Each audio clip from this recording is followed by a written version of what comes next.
So I began my career, would you believe, as a Jillaroo. I went and worked on a farm. It wasn't a career choice, it was a fun choice. And that is a theme for my life. I run towards the fun. If it's fun, I'm in. If it's boring, I'm busy that year. And so when I first left school, I worked as a Jillaroo, and I will always be grateful for that experience because it knocked the princess out of me. I learnt how to cut cattle, drive a tractor, and dig fence post holes.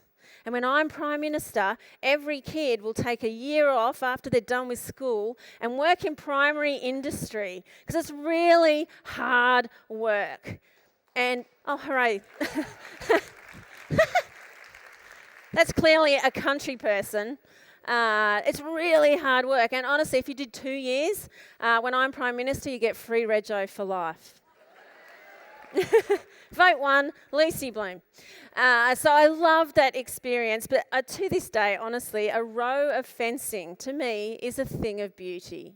And I see a beautiful row of fence because those fence post holes are such a bitch to dig. And I see a beautiful row of fencing and I just think, some poor bastard built that. To this day. Then I went home and started uni, hated every minute of it. It couldn't compete to fun on the sun on the farm. And I wasn't ready to study then. I ended up going on and I studied law and then I did a fine art degree and more recently I have studied some neuroscience. But back then I so wasn't ready to go back to study. And so I was really lucky to get a job in an advertising agency. And that really suited me because I bore easily and it was lots of different work, lots of different clients. I learnt so much at rapid speed. And then I had a massive motorcycle accident and that was on the Sydney Harbour Bridge. If you're going to write yourself off, pick an international landmark. Everyone knows where it happened.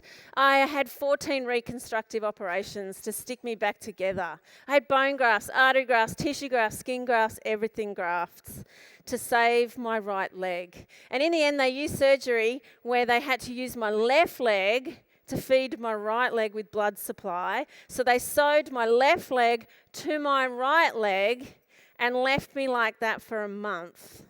So they sewed my legs together, which is not very funny when you're a highly promiscuous 19-year-old. I was a mermaid for a month. Do not recommend. My mother is a Baptist pastor and we joke that she arranged it.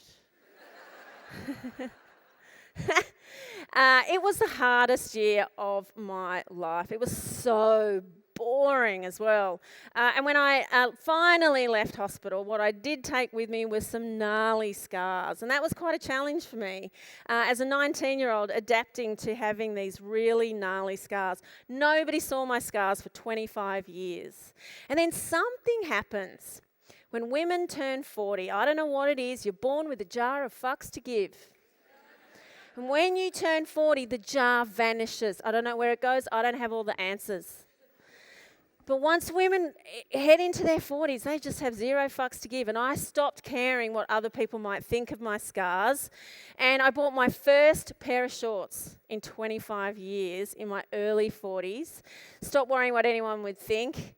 And onwards I went. And then eventually in my mid-40s, I was invited by a photographer. His name's Brock Elbank. Fancy pants advertising photographer. Invited me to his studio in London. And I had a full nudie photo shoot with Brock Elbank. And those images wound up in Vogue magazine. So if you Google Lucy Bloom Vogue magazine, you can see my scars and my bum.